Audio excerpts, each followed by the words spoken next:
मित्रांनो, माणसाने ऐहिक सुखाच्या मागे का लागू नये याचं उदाहरण कबीरदासजी एका सुंदर दोह्यामधून देतात.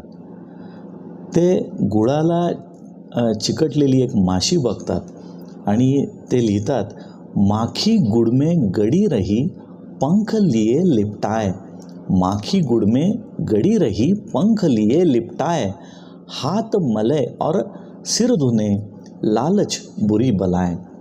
ते म्हणतात की माशी त्या गुळाच्या चवीच्या मोहापायी गुळाचा स्वाद घेते, तिला तो आवडतो आणि त्यानंतर ती इतकी त्या गुळाच्या सेवनामध्ये गढून जाते की कधी तिचं नुसतं तोंडच नाही तर पंखसुद्धा त्याला चिकटले आणि कधी ती गतप्राण झाली हे तिलाही समजत नाही.